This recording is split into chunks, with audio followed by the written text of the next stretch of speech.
jeclahay oo waxaan la halmaami karin baad u tahay horseed oo waxaan la hilmaami karin baad u tahay horseed oo haweenkeenna hadalahaan baad hanuunisan xafladan suumada waan salaamaya assalaamu calaykum waraxmatullahi wabarakaatu salaam bacdigeed xafladan waxaa dhigay gabdhaha annaga reer doolow reer balaxaawo reer luuq oo midaysan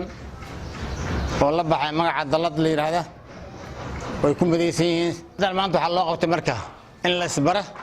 odayaasha dhaqanka iyo degmooyinka iyo gabdhaha dalladda way ku guulaysteen xafladan quruxda badan bay qabteen waxa inay baraan rabaan dhammaan dadka reer doolow iyo reer balaxaawo iyo reer luuq wixii nagala joogo wixii kalena kolley waa la gaarsiin doonaa insha allahu tacaala ayagaa ka hadli doono waxaana weliba aad arrintaas loola sicil qaba odayaasha dhaqanka gabdhaha waa nabadayn waxay yidhahen wax badan baan xaqiiraya maanta waxaan rabnaa bal nabadda ragga keeni waa inaan keenna waan soo hoyina ayagana kolley xujo badan baa haysta oo hadday yidhahaan xaq badan nagala hortay maanta xaq ayna rabnaa ina shaqo badan baa loo dhiibi doonaa inay ka soo noqoto inay qabtaan halla arkay noo furan tahay assalamu calaykum waraxmatullahi wabarakaatu odayaasha dhaqanka dhalinyarada haweenka aqoon-yahanka saxaafadda dhammaan qof walba siduu ku fadhiyo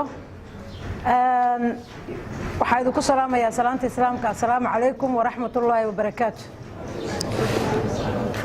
bacdi salaan run ahaantii xafladan gaar ahaan waxaa iska leh dalladda daawo dalladda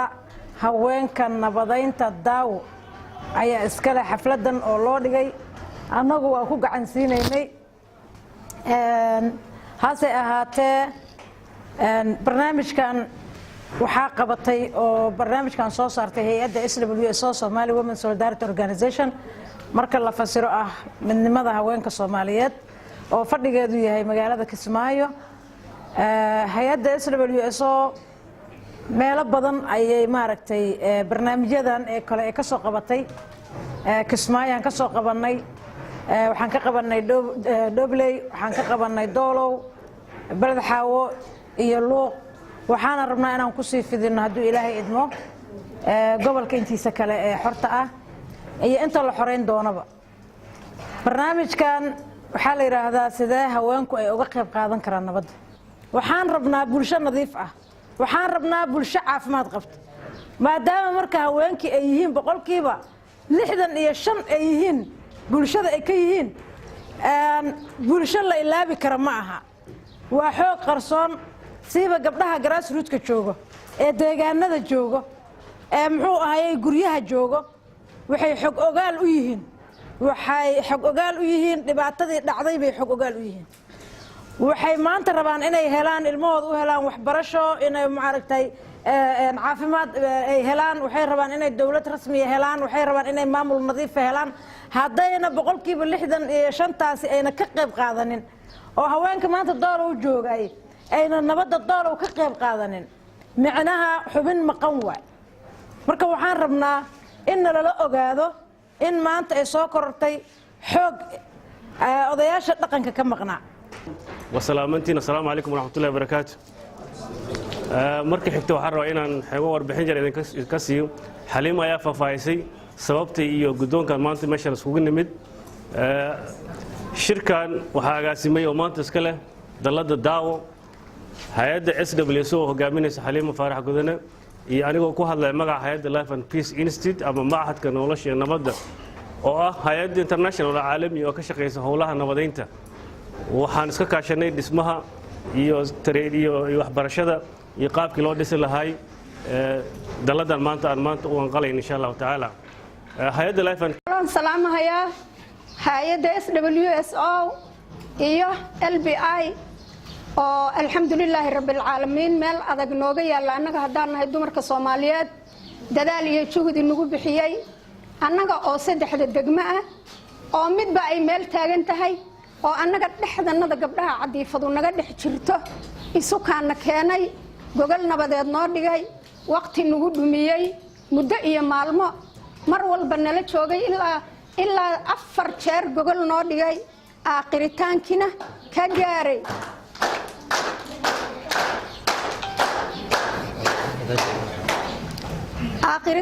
ka gaaray guul iyo gacmo buuxo maasha Allah ilaahay baa mahad iska leh sida ay Xaliimo Faarax sheegtay waxaan soo marnay sidii 2017 yaanaka gogoshu horeeyay naloo dhigay waxaan ku bilaabanay 60 gabdhood oo 90 gabdhood oo 3 degmo ah waxaan dhex taalay cadiifad foolxun oo qabiil oo adaa wiiliga qabiya adaa si xun ii galay ah waqti badan baa nooga dhumay wax badan baa nagala hadlay waqtigii labaad oo ay noo imaaday hay'adii annagoo sidii ka fiican oo sidii hore ahayn baa naloo yimid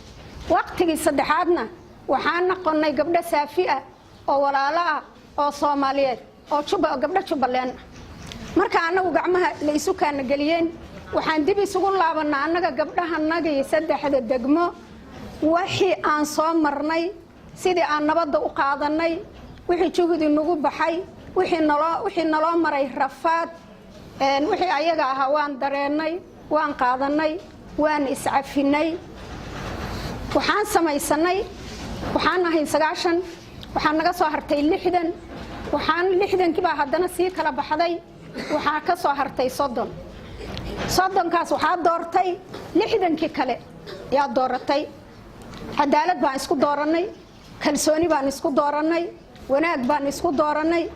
sidii aan ku arki jirnay ragga Soomaaliyeed inuu isku doorto si ka qiimo iyo farxad iyo wanaag badan baan isku dooranay salaamo ka soo qayb galayaasha qof walba masawadu ku fadhiyay meeshuu ka yimid gabdhaha hooyooyinka odayaasha dhaqanka indheergaradka iyo aqoonyahanada saxaafadda hay'adda SWSO iyo LBI oo aan isleeyahay dadaalkan ayaga iskale ilaahay ka sii koow ayaan salaamay salaata islaamka wassalaamu calaykum waraxmatullaahi tacaala wabarakaatu salaanka dib runtii ma badinayo waxaan u malaynayaa Xaliimo iyo Xaawa iga horeeyay waqti gaabanna waxaa la yiri warkiisa la gaaban annaga waxaad ogtihiin idinkoo mahadsan dhibaatada aan soo marnay baad garanaysaan maalinkii ay burburtay dawladayadii dhexe ee Soomaaliya iyo maanta aad ogtihiin 28 sano ama 29 sano aan leenahay dhibaatadii aan soo marnay ama wada Soomaaliyeed ku dhacday iyo burburkii iyo barakacii iyo kufsigii iyo dilkii iyo dhimashadii iyo dhaawicii iyo dayicii iyo deefti iyo aqoon la'aantii iyo jahligii iyo waxaan soo marnay waxaad garanaysaan waa runtii waxaan ka sheekayn karnaa ma korkaana dhaqaaqay haddaan ka sheekayn arintaas waxaan idin sheegaynaa marka maanta annaga runtii dagaalka gabdhaha way ku jireen Soomaaliyeed laakiin go'aan baan gaarnay hadda dagaal dambe dib uma garin saameyn buu nagu yeeshay wiilkayagii baa ku dhintay odageenni baa ku dhintay walaalahana ku dhintay asay baan saaranay gogol maran iyo maaragtay iyo dhibaato iyo waxaan ka dhaxalnay iyo darxumaan ka dhaxalnay ma doonayno marka dagaal dambe oo Soomaaliyeed inaan af iyo adin iyo dhaqaale intaba midna inaan uga qayb qaadano ma doonin cid kasta oo ay ka yimaadeen oo horeyso maamulka degmada Doolow hay'adaha labada hay'adood ururada bulshada qaybaheeda kala duwan bahda saxaafadda lamaan waxaan ku salaamayaa salaanta islaamka salaamu calaykum wa rahmatullaahi wa barakaatuh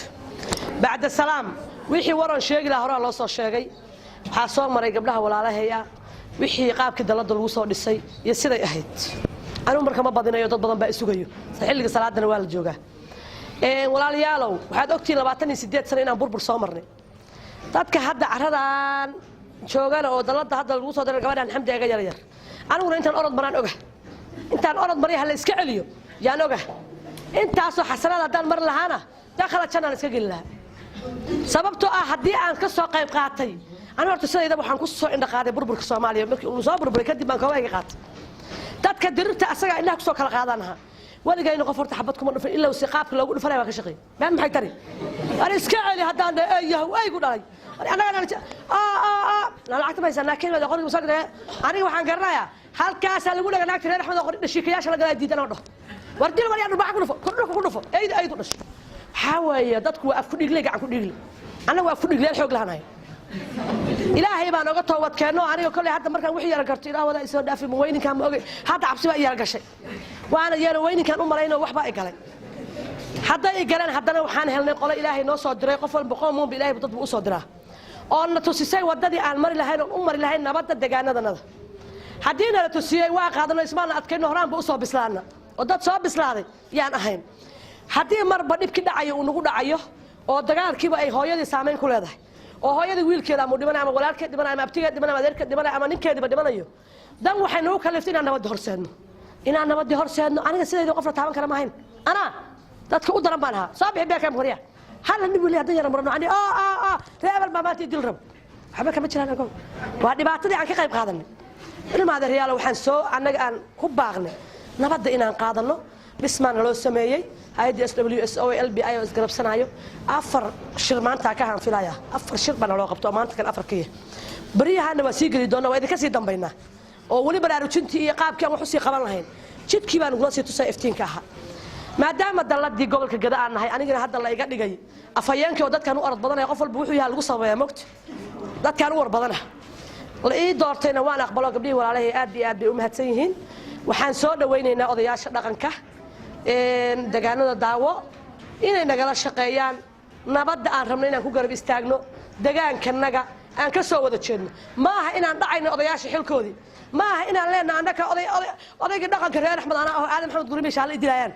ma aha waxaan rabaa inaan dhaho laba diboo daadeer insha Allah anigana waa in la wadaa war doqowda la raaco war nabadda waa noo raanta war qof aad dinaysa la dambe ma jiro waa xoojin moogiye xilkiina ma dhacayno alxamdulillaah rabbil caalamiin dadweynaha meeshan isugu yimid oo sharafta badan labada hay-adood iyo gabdhaheenna qaaliga ah oo awalba noo sharfanaa haddana magac iyo meeqaan uu u sii aaday iyo wariyayaalka ka soo qayb galay dhammaantiin salaamu calaykum waraxmatullaahi wabarakaatu bacdalsalaan haddee hadal hadduu wax taraya waa la yidhi waxa laga hadlaayana hadda oo mawduuca uu ku qotomo waa qaabkii nabad buuxda Soomaaliya ay ku gaari lahayd qaas ahaan Jubbaland ama saddexda degmo hadda isku socoto dadkoodii iyo gabdhahoodii meesha ay joogaan ilaahay abshirtahana waafajiyo nabadda aan raadinayno aan u gurguuranaynana rag iyo dumarba ilaahayna gaarsiiyo intaas kadib muhiimadda hadalka waxa weeye anigu fahamkayga gabdhahanaga waxay yiraahdeen maanta waa idinka nabad jecelnahay inaadna taageertaan baan rabnaa waxay carabka ku celceliyeen xilkiina uma soconno hadalkaas bay ku celceliyeen gabar kastoo hadasho way ku darta war xilka nagaaba adinka leedihiin adinkaana dhalay adinkaan noo dhalay adinkaana barbaariyey odaga iyo wiilasha iyo dadka aqoon-yahanada oo la magacaabayo adinkay dharabtiina ka soo wada bixeen futadooda xaarka ka wada tirteen wax idinka weyn ma jiraan oo bini aadan ah sharaf hooyo laga waayay qof leh ma jiro hooyadii wanaagsan allahna wanaajiyo waxaan diyaar u nahay haddaan odayaashiinni nahay ama aabbayaalkiin nahay adinkoo gabdhahanagii ah hooyooyinkanagii ah xaasaskanagii ah jirkanagii ah nabad afkiinna iyo adinkiinna ilaahay ku keenaayo ma xastayno raalli baan ka nahay waa idin soo dhowaynaynaa waa idinla shaqaynaynaa waxaan idinku dheernahay waa idinku kaalmaynaynaa oo cod iyo caraf ah soo dhowaada waa mahadsantihiin ku fadhiyo ayaan ku salaamayaa hadduu maamul yahay hadduu odayaasha dhaqanka yahay hadday dhallinyarada tahay hadday tahay ururka hooyooyinka bahda saxaafadda dhammaantiin waxaan idinku salaamahayaa salaanta islaamka wasalaamu calaykum waraxmatullaahi wabarakaatu hadal wixii qiimo iyo qaayo lahaa rag iyo dumarkii iga horreeya ayay balse maadaama dalladda ururweynaha daawo ee haweenka ay maanta tahay xafladdiisa inaan soo dhowayno oo inaan raalli ka nahay anoo ku hadlaya afka odayaasha dhaqanka iyo kaygabo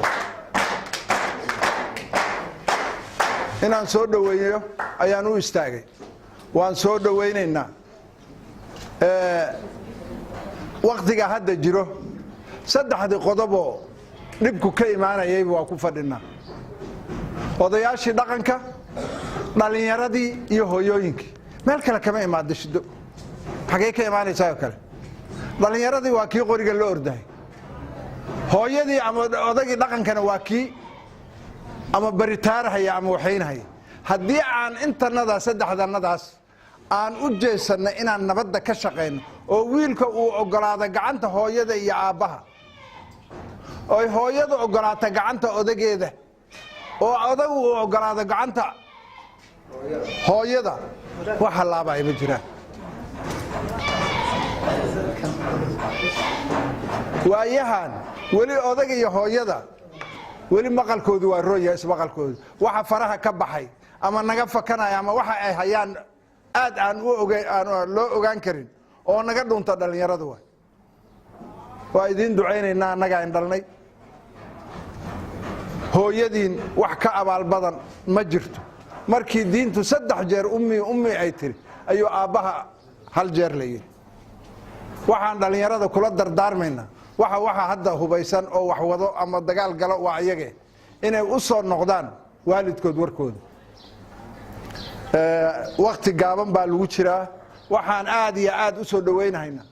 dumarka waxay ku celceliyeen oo ka shanqariyeen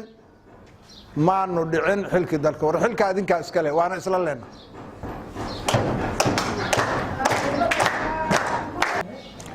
waaqa odayaashooda qaaliga waxay ku jiraan Kenya haddaan nabadda laga shaqaynin dowlad waan soo maana dowlad waan ka shaqaynaa